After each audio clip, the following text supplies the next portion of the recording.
अस्सलाम वालेकुम व्यूअर्स। अच्छा, तो आज हमारे पास क्वेश्चन नंबर 16 है, D3 एक्सरसाइज 10A का, जिसमें हमने फाइंड क्या करना है, एंगल फाइंड करना है एक POA। ये जो फिगर दी हुई है POA, यानी कि ये वाला जो सेंटर पे एंगल बन रहा है माइनर आर का, ये एंगल फाइंड करना है और पेरीमीटर फाइंड करना है इस शेडेड रीजन का। तो देखते हैं हमें गिवन क्या क्या चीज़ें हैं। Where in the figure of the centre of the circle of radius 7.5 centimetre, हमें जो रेडियस O से AB जो भी दिया हुआ है वो रेडियस जो है वो 7.5 है। The point AB lie on the circumference of the circle, जो AB पॉइंट है वो इस सर्कमफ्रेंस पे लाई कर रहा है। And OBP is the straight line. OBP जो ये है हमारे पास, ये एक स्ट्रेट लाइन है, ठीक है।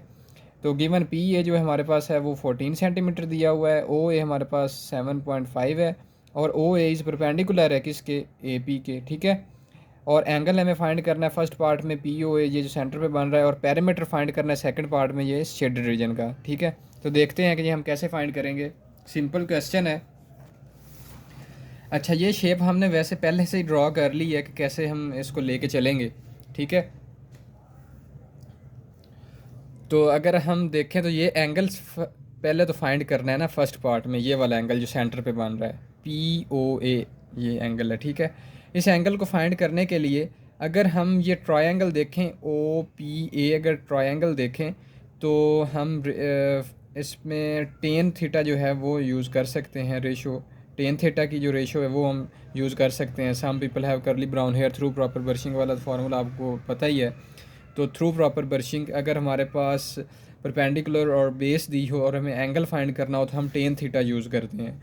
तो tan theta is equal to perpendicular over base, और परपेंडिकुलर हमारे पास 14 होगा, बेस जो है वो 7.5 होगी। अब 7.5 बेस क्यों है, क्योंकि हमारे पास यहाँ पे दो एंगल हैं, एक तो ये 90 डिग्री है और ये एंगल फाइंड करना है हमने, और जिस साइड पे दो एंगल बन रहे होते हैं वो वाली साइड को हम बेस कंसीडर करते हैं।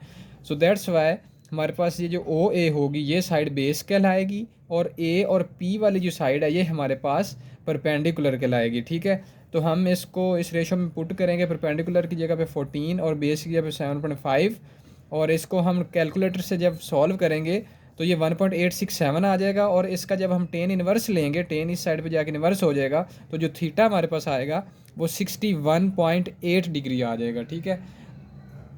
तो ये जो हमारा सेंटर पे एंगल बन रहा है ये 61.8 डिग्री एंगल बन रहा है, ठीक है। अब सेकंड पार्ट में अगर हम देखें तो सेकंड पार्ट में हमने शेडेड रीजन का जो एरिया है वो फाइंड करना है, सॉरी ये पेरीमीटर फाइंड करना है शेडेड रीजन का, ठीक है। अब ये शेडेड रीजन है हमारे पास, हमें इसका पेरीमीटर फाइंड करना है। तो पेरीमीटर के लिए हमें एक तो पेरीमीटर होता क्या है, पेरीमीटर होता है सम ऑफ ऑल फेसेस, जो लेंथ ऑफ ऑल फेसेस। तो इस शेडेड रीजन के कितने फेसेस हैं, एक ये हम देख लेते हैं। ये तो एक आर्क लेंथ बन रही है B और A, एक ये आर्क लेंथ है, ठीक है। एक A से लेकर P तक का डिस्टेंस है, और एक B से P तक की जो लेंथ है ये आ जाएगी। अगर हम इन तीनों को अगर प्लस कर दें लेंथ को तो हमारे पास पेरीमीटर आ जाएगा, ठीक है। तो सबसे पहले हम आर्क लेंथ फाइंड कर लेते हैं जो हमारे पास OBA है, ठीक है। तो हम क्या करेंगे, find the shaded, find the perimeter of the shaded region. तो सबसे पहले तो पाइथागोरस थ्योरम जो है हम ये फाइंड करेंगे, O और P वाली जो लेंथ है ये अगर हम फाइंड करें, जो हमारे पास OP लेंथ है, देखें ये हमारे पास P और A लेंथ तो 14 है, ठीक है।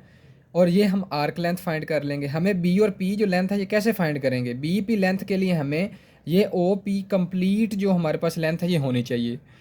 ये जब जब हमारे पास ये OP कंप्लीट लेंथ आ जाएगी पाइथागोरस थ्योरम यूज़ करते हुए, क्योंकि ये 7.5 है, ये 14 है, ये हाइपोटेन्यूज हम फाइंड कर लेंगे पाइथागोरस थ्योरम से। तो उसमें से OP में से हम 7.5 यहाँ से लेकर यहाँ तक माइनस करवा देंगे, तो ये जो रिमेनिंग लेंथ बच जाएगी ये BP होगी। इसको और ये PA को और ये आर्क लेंथ को ऐड करेंगे तो हमारे पास पेरीमीटर आ जाएगा। तो सबसे पहले हम OP फाइंड कर लेते हैं। तो ये पाइथागोरस थ्योरम को लगा के हमने OP फाइंड कर लिया। इसमें हमने फार्मूला में वैल्यूज़ पुट की, OP का स्क्वायर इज इक्वल टू 7.5 का स्क्वायर प्लस 14 का square is equal to OP को हम डायरेक्ट हमने 15.88 आ गया। अब आर्क लेंथ है, आर्क लेंथ का फार्मूला होता है theta over 360 multiply by 2 pi R. तो थीटा हमने अभी फाइंड किया था, ये ऊपर 61.8 आया था जो सेंटर पे बन रहा था, डिवाइडेड बाई 360 मल्टीप्लाई बाई 2 पाई, और आर हमें पता है कितना है 7.5, वो पुट करेंगे। और इसको हमने जब डायरेक्ट कैलकुलेटर से सॉल्व किया तो 8.1 सेंटीमीटर इसका आंसर आया, ठीक है। नेक्स्ट अब पेरीमीटर में क्या करना था हमने, पेरीमीटर में हमने एक तो पी ए लेंथ फाइंड करनी कम पुट करनी थी। अब पेरीमीटर में अब हमारे पास ये देखें आर्क लेंथ आ गई है, बी पी कैसे आएगी, 14 में से हम ये जो ओ पी 15.88 आई है उसमें से माइनस करवा देंगे 7.5, तो हमारे पास बी पी आ जाएगा, ठीक है।